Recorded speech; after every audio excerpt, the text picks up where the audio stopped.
ಶ್ರೋತೃಗಳೇ ನಮಸ್ಕಾರ. ಬೇತಾಳದ ಕತೆಗಳು ಮಾಲಿಕೆಯಲ್ಲಿ ಇಂದಿನ ಕತೆ ಬೇಜವಾಬ್ದಾರಿ ರಾಜಕುಮಾರ. ಅದೊಂದು ದಟ್ಟ ಕತ್ತಲ ರಾತ್ರಿ ಮತ್ತು ಭಾರಿ ಮಳೆ ಬೀಳ್ತಾ ಇತ್ತು.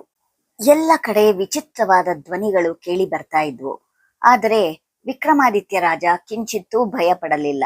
ಎಂದಿನ ಹಾಗೆ ಶವವನ್ನ ಕೆಳಗಿಳಿಸಿಕೊಂಡು ಹೆಗಲ ಮೇಲೆ ಹಾಕಿಕೊಂಡು ಮೌನವಾಗಿ ನಡೆಯತೊಡಗ್ದ.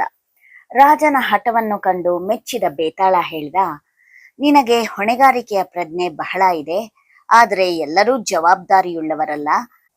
ನಾನು ನಿನಗೆ ಅಂಥ ಒಂದು ಬೇಜವಾಬ್ದಾರಿ ರಾಜಕುಮಾರನ ಕಥೆಯನ್ನ ಹೇಳ್ತೇನೆ ಕೇಳು ಅಂತ ಬೇತಾಳ ಕಥೆಯನ್ನ ಹೇಳೋಕೆ ಆರಂಭ ಮಾಡ್ತು. ಹಿಂದೆ ಜಯಪುರಿ ಅನ್ನೋ ರಾಜ್ಯದಲ್ಲಿ ವಿವೇಕಿಯೂ ಉದಾರಿಯೂ ಆದ ಜಯದೇವ ಅನ್ನೋ ರಾಜ ಆಳ್ತಾ ಇದ್ದ. ಅವನ ಆಳ್ವಿಕೆಯಲ್ಲಿ ಎಲ್ಲ ಪ್ರಜೆಗಳು ಸುಖ ಸಮೃದ್ಧಿಯಿಂದ ಬಾಳ್ತಾ ಇದ್ರು. ಆದರೂ ರಾಜ ಅಷ್ಟೊಂದು ಸಂತೋಷವಾಗಿರ್ಲಿಲ್ಲ.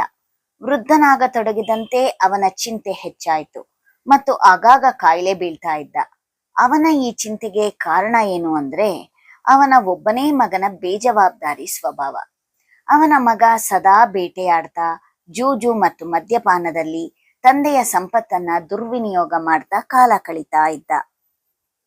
ಒಂದು ಸಲ ಜ್ಯೋತೀಂದ್ರಿಯ ಅನ್ನೋ ಸಾಧು ಅರಮನೆಗೆ ಭೇಟಿ ನೀಡಿದ. ಸ್ವಲ್ಪ ಹೊತ್ತು ಮಾತುಕತೆ ಆಡ್ತಾ ಇದ್ದಂತೆ ರಾಜನ ಮುಖದ ಚಿಂತೆಯ ಗೆರೆಗಳನ್ನ ಸಾಧು ಗುರುತಿಸ್ದ. ಅವನು ರಾಜನನ್ನ ಕೇಳಿದ, ಮಹಾರಾಜ, ಯಾಕೆ ದುಃಖಿಯಾಗಿ ಕಾಣ್ತಾ ಇದ್ದೀಯಾ ಅಂತ. ರಾಜ ಹೇಳ್ದ, ಪೂಜ್ಯರೇ, ನನ್ನ ದುಃಖಕ್ಕೆ ಕಾರಣ ನನ್ನ ಮಗನ ಬೇಜವಾಬ್ದಾರಿ ವರ್ತನೆ. ನನ್ನ ಸಾವಿನ ನಂತರ ಈ ರಾಜ್ಯವನ್ನು ಆಳುವವರು ಯಾರು ಅಂತ ನಾನು ಸದಾ ಚಿಂತಿಸ್ತಾ ಇದ್ದೇನೆ. ಬೇಜವಾಬ್ದಾರಿಯ ನನ್ನ ಮಗನನ್ನ ನಾನು ನಂಬಲಾರೆ ಎಂದ. ರಾಜನ ಮಾತನ್ನ ಕೇಳಿ ಸಾಧು ಅವನಿಗೆ ಭರವಸೆ ನೀಡಿದ. ಚಿಂತಿಸಬೇಡ, ರಾಜಕುಮಾರನನ್ನು ಸುಧಾರಿಸುವ ಜವಾಬ್ದಾರಿಯನ್ನ ನಾನು ತೆಗೆದುಕೊಳ್ಳುತ್ತೇನೆ. ದಯವಿಟ್ಟು ಅವನನ್ನ ನನ್ನ ಜೊತೆ ಕಳಿಸಿಕೊಡು ಅಂದ. ಮಾರನೇ ದಿನ ಬೆಳಿಗ್ಗೆ ರಾಜಕುಮಾರ ಸಾಧುವನ್ನ ಭೇಟಿ ಮಾಡೋಕೆ ಅಂತ ಅವನ ಆಶ್ರಮಕ್ಕೆ ಹೋದ. ರಾಜಕುಮಾರ ಅವನ ಪಾದ ಮುಟ್ಟಿ ಹೇಳಿದ, ಪೂಜ್ಯರೇ, ನನ್ನ ತಂದೆಯವರು ನಿಮ್ಮ ಬಳಿಗೆ ನನ್ನನ್ನ ಕಳಿಸಿದ್ದಾರೆ ಅಂತ. ಸಾಧು ಅವನಿಗೆ ಆಶೀರ್ವದಿಸಿ ಹೇಳ್ದ, ನೀನು ಬುದ್ಧಿವಂತ ತರುಣನಾಗಿ ಕಾಣ್ತಾ ಇದ್ದೀಯಾ. ನೀನು ನನಗಾಗಿ ಒಂದು ಕೆಲಸ ಮಾಡಬೇಕು ಅಂತ ಬಯಸ್ತೇನೆ. ಖಂಡಿತ ನೀನು ಅದನ್ನ ಮಾಡಬಲ್ಲೆ ಅನ್ನೋ ಭರವಸೆ ನನಗಿದೆ ಅಂದ. ಖಂಡಿತ ಪೂಜ್ಯರೇ ಅಂತ ರಾಜಕುಮಾರ ಹೇಳ್ದ. ಅವನ ಆತ್ಮವಿಶ್ವಾಸದ ಮಾತುಗಳನ್ನ ಕೇಳಿ ಸಾಧು ಸಂತುಷ್ಟನಾದ. ಅವನು ಹೇಳ್ದ, ಇಲ್ಲೊಂದು ಮೂಲಿಕೆಯ ರಸ ಇರೋ ಪಾತ್ರೆ ಇದೆ. ಬಹಳ ಕಾಲ ಮತ್ತು ಶ್ರಮವನ್ನ ವಿನಿಯೋಗಿಸಿ ವಿವಿಧ ಬಗೆಯ ಅಮೂಲ್ಯ ಮೂಲಿಕೆಗಳನ್ನ ಅರೆದು ನಾನು ಈ ರಸವನ್ನ ಸಿದ್ಧಪಡಿಸಿದ್ದೇನೆ. ನೀನು ಇದನ್ನು ರಾಜ್ಯದ ಇನ್ನೊಂದು ತುದಿಯಲ್ಲಿರುವ ಆಶ್ರಮಕ್ಕೆ ತೆಗೆದುಕೊಂಡು ಹೋಗಬೇಕು ಅಂತ ಬಯಸ್ತೇನೆ. ಈ ಕೆಲಸವನ್ನ ಈ ದಿನವೇ ಸಂಜೆ ಸೂರ್ಯ ಮುಳುಗೋ ಮೊದಲೇ ಮಾಡಬೇಕು ಅಂತ ಹೇಳ್ದ. ಸಾಧು ಅವನಿಗೆ ಹಾಗೆ ಎಚ್ಚರಿಕೆಯನ್ನೂ ನೀಡಿದ. ಎಚ್ಚರವಾಗಿರು, ಈ ಪಾತ್ರೆಯ ಒಂದೇ ಒಂದು ತೊಟ್ಟು ರಸವು ಕೆಳಗೆ ಬೀಳಬಾರ್ದು.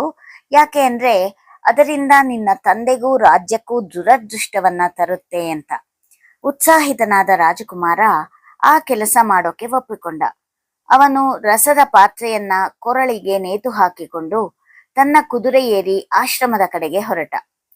ಅಲ್ಲಿಗೆ ಮುಟ್ಟಲು ಅವನು ಒಂದು ದಟ್ಟವಾದ ಕಾಡಿನ ಮೂಲಕ ಹೋಗ್ಬೇಕಾಗಿತ್ತು. ಅವನು ಕುದುರೆಯ ಮೇಲೆ ಹೋಗ್ತಾ ಇರುವಾಗ ಸುಂದರವಾದ ಜಿಂಕೆಗಳ ಒಂದು ಹಿಂಡನ್ನ ನೋಡ್ದ. ಅವನಿಗೆ ಅದನ್ನು ಬೇಟೆಯಾಡಬೇಕು ಅನ್ನೋ ಆಸೆ ಆಯ್ತು. ಆದರೆ ರಸ ಚೆಲ್ಲಬಹುದು ಅನ್ನೋ ಭಯದಿಂದ ಅವನು ತನ್ನ ಬೇಟೆಯ ಆಸೆಯನ್ನ ಅಡಗಿಸಿಕೊಂಡು ಮುಂದೆ ಸಾಗ್ದ. ಬಹಳ ದೂರ ಪ್ರಯಾಣ ಮಾಡಿದ ನಂತರ ಅವನಿಗೆ ಒಂದು ತಿಳಿ ನೀರಿನ ಕೊಳ ಸಿಕ್ತು. ಅವನಿಗೆ ಬಹಳ ಬಾಯಾರಿಕೆ ಮತ್ತು ಹಸಿವಾಗಿತ್ತು. ಸುಧಾರಿಸಿಕೊಂಡು ಸ್ವಲ್ಪ ಹೊತ್ತು ನಿದ್ದೆ ಮಾಡಬೇಕು ಅಂತ ಅವನು ಯೋಚನೆ ಮಾಡಿದ. ಆದರೆ ಸಾಧು ಹೇಳಿದ್ದ ಗಡುವು ನೆನಪಾಯಿತು.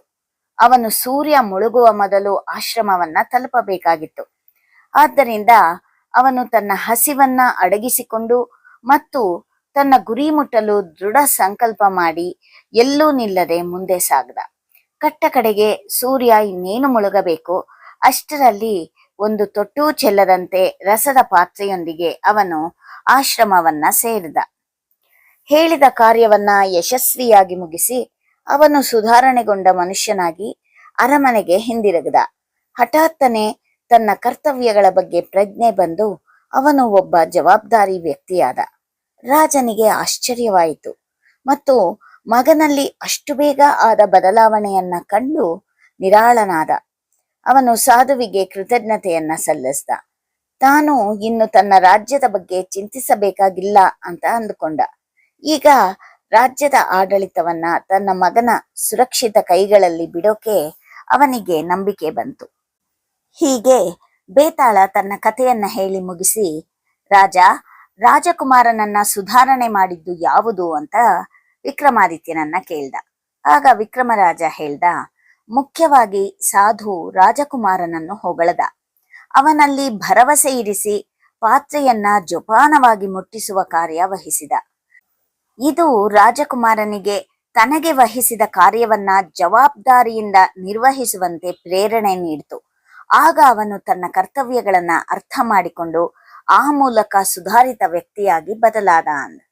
ನಿನ್ನ ನ್ಯಾಯ ತೀರ್ಮಾನದ ಪ್ರಜ್ಞೆ ಪ್ರಶಂಸಾರ್ಹ ಅಂತ ಬೇತಾಳ ವಿಕ್ರಮಾದಿತ್ಯನನ್ನ ಹೊಗಳಿ ವ್ಯಂಗ್ಯದಿಂದ ನಕ್ಕು ಕೂಡಲೇ ಮರದ ಕಡೆಗೆ ಹಾರಿ ಹೋಯಿತು. ರಾಜ ವಿಕ್ರಮ ಮತ್ತೆ ಬೇತಾಳವನ್ನ ಹಿಂಬಾಲಿಸಲು ಪ್ರಾರಂಭ ಮಾಡ್ದ. ಶ್ರೋತೃಗಳೇ, ಇದಾಗಿತ್ತು ಇಂದಿನ ಕತೆ. ಕೇಳಿದ್ದಕ್ಕಾಗಿ ತಮಗೆಲ್ಲ ಧನ್ಯವಾದಗಳು.